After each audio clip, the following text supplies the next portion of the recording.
แอม power mixer อาการมันไปเข้าแต่ว่าเสียงบ่ออกเสียงบ่ดังมิดจีรี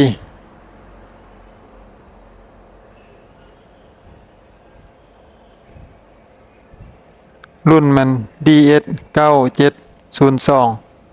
อันนี้มันยี่ห้อเพิ่น V V Loider บ่ค่อยหันน็อตปลาไปละยกฝาขึ้นมาเบิ่งเครื่องมันก็มีบ่หลายก็มีแผ่น power อันหนึ่งแล้วก็โมแบงส่วนว่าสุดคอนโทรลมันติดอยู่เทิงติดอยู่ฝาเทิง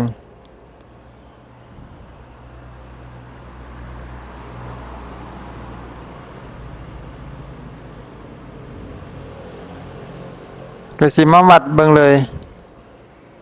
ว่ามันเป็นแนวใด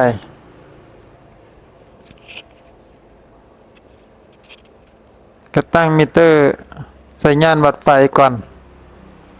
บัดเบิ่งว่ามีไฟมาเลี้ยงทรานซิสเตอร์ขยายเสียงบ่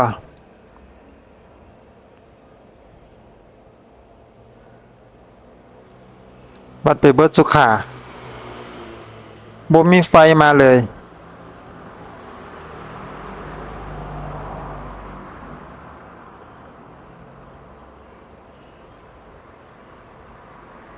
เบื้องนี้ก็บ่มีไฟมาไฟลบไฟบวกไฟลบบ่มีเลยมาวัดเบิ่งอยู่บอนไดโอดบิดมีไฟลบ43โวลต์เบื้องนี้เบื้องไฟบวกก็มี42.8ก็สิวัดไล่ไปน้ำวงจรมา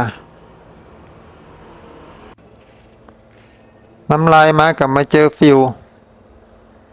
วขาดอันนี้มันเบื้องไฟบวกวัดฟิวมันบ่ผ่านฟิวมาแปลว่าฟิวขาดละฟิวขาดก็ย้อนว่ามันมีตัวสอดมันจึงขาดแล้วก็ถอดปลั๊กแล้วค่อยก็สิบิดมิเตอร์มาตั้งสัญญาณวัดไดโอด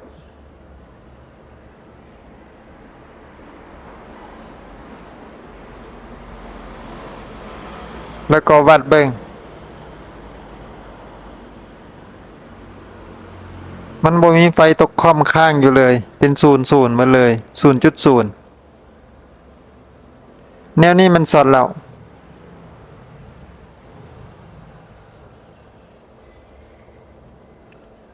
อันนี้ก็มันสอด 0.0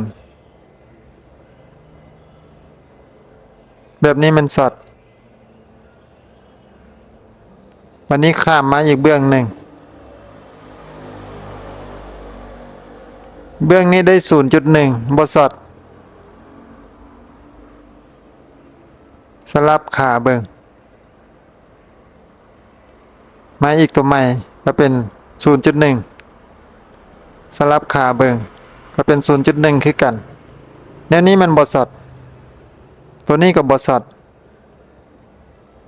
นี่อีกตัวหนึ่งอันนี้ก็บ่สอดแปลว่าเบื้องนี้บ่สอดมันสอดข้างเบื้องซ้ายแล้วก็หมายไว้สอดข้างนี้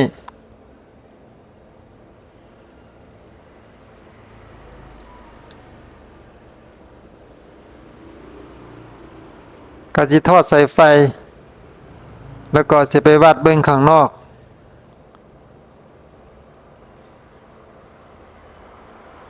วัดแบบละเอียดว่ามันมีตัวใดแน่สอดการวัดในวงจร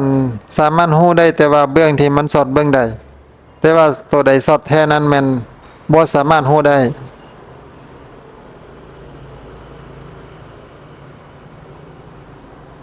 ตอนนี้ก็ต้องแม่นถอดสายไฟออกเบิดก่อนเพื่อที่จะเอาแผ่นไปกวาดเบิ่งข้างนอก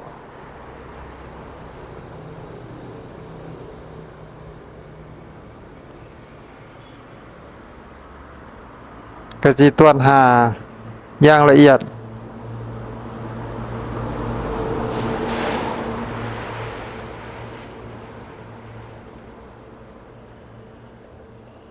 แล้วค่อยก็ได้ถอดออกมาแล้วเบื้องนี้เบื้องที่มันสอดแนวนี้มันสอด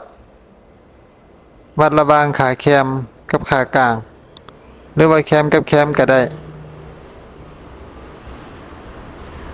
ค่อยก็สิถอดออกมา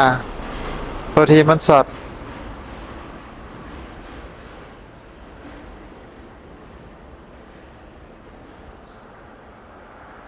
น็อตมันก็หันไว้คือเก่า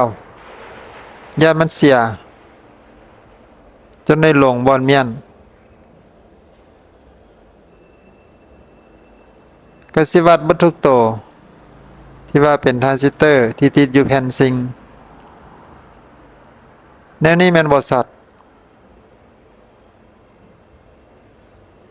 อันนี้ก็บ่สอดคือกัน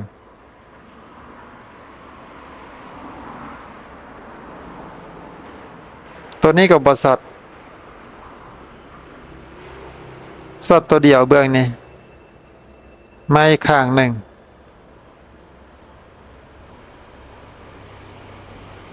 คือสิแม่นเคยซ่อมมาละเพราะว่าทรานซิสเตอร์ต่างกัน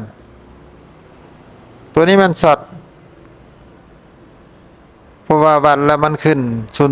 00บ่มีค่าไฟตกค่อมเลย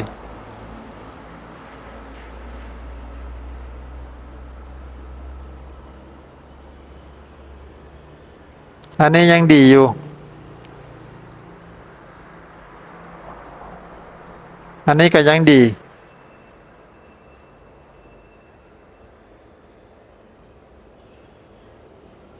ตัวนี้ก็ยังดีอยู่คือกัน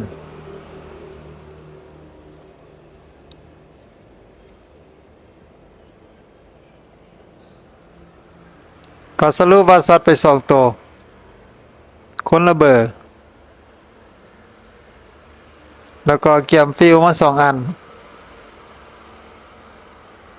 ทรานซิสเตอร์ก็2อัน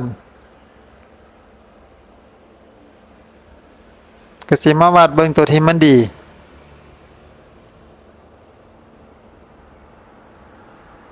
ตัวนี้เป็นสนิท PNP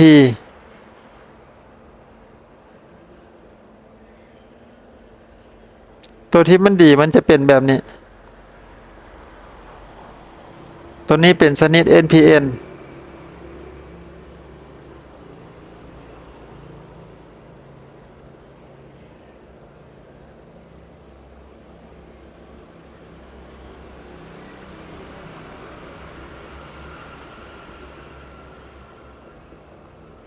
มันจะขึ้นข้างหนึ่ง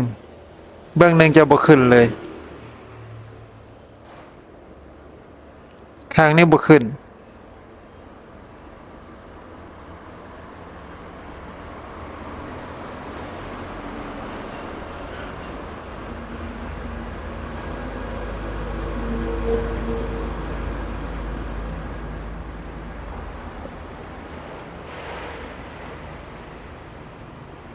ก็สิถอดฟิวแล้วก็ใส่ฟิวตัวใหม่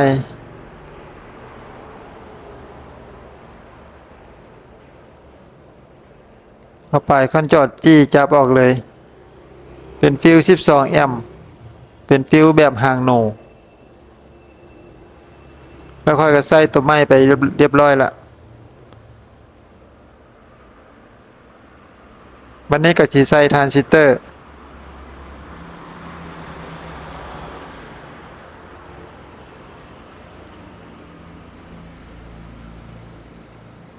หันน็อตออก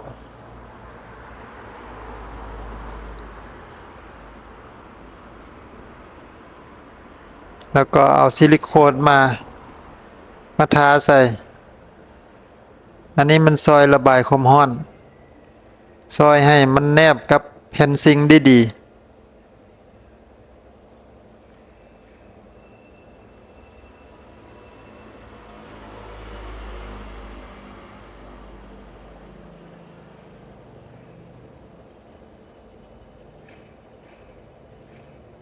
ทรานซิสเตอร์กับทาใส่คือกัน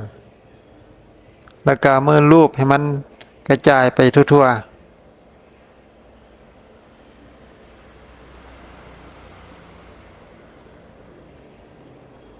แล้วก็วางใส่ วางใส่แล้วก็หันน็อต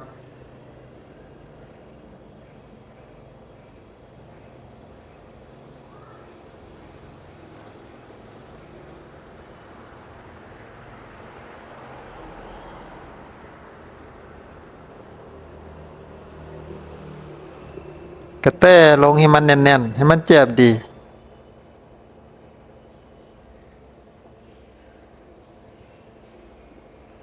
เบื้องนี้ก็เฮ็ดคือกัน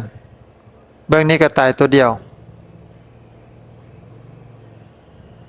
วัดได้วงจรคือว่าแม่นตายเบิดสุโตบัดทอดออกมาวัดแม่นตายแต่2โต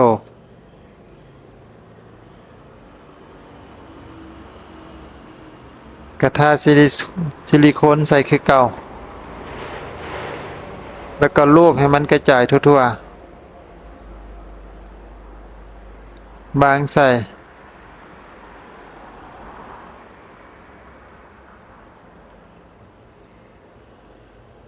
เอาน็อตมาหั่นแต่ลง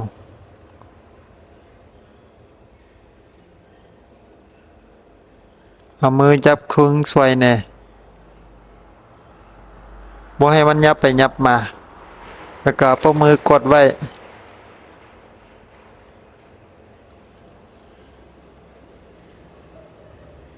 ตอนนี้ค่อยก็ประกอบละ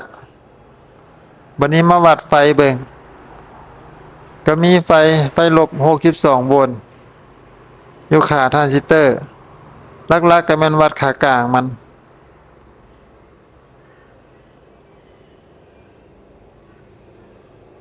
ข้างนี้มี62โวลต์เป็นไฟบวก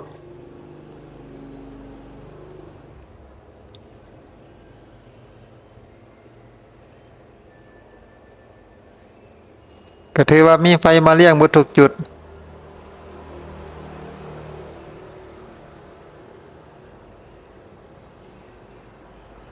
บัดนี้สิวัดเบิ่งไฟไบอัดวัดระหว่างขาอิมิเตอร์กับขาเบียดมันจะขึ้นประมาณ 0.4 จะขึ้นเท่าๆกันเป็นไฟบวกก็ได้ไฟลบก็ได้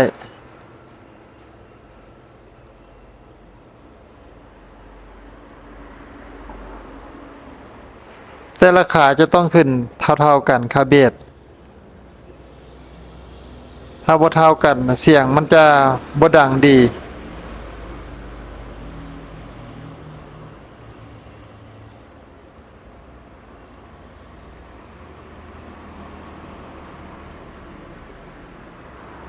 แนวนี้ถือว่าผ่าน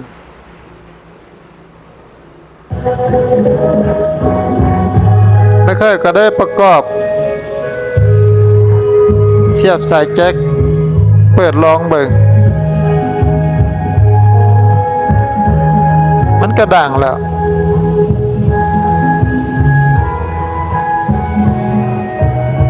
เปิดเพลงลาวก็บ่ฮู้ว่าสิติดลิขสิทธิ์บ่ถ้าติดลิขสิทธิ์ก็ถือว่าบ่ได้โพสต์วิดีโอนี้ถ้าบ่ติดลิขสิทธิ์ก็ผ่านไปโพสต์ได้ก็สิจบเพียงเท่านี้ลาท่านผู้ชมเด้อ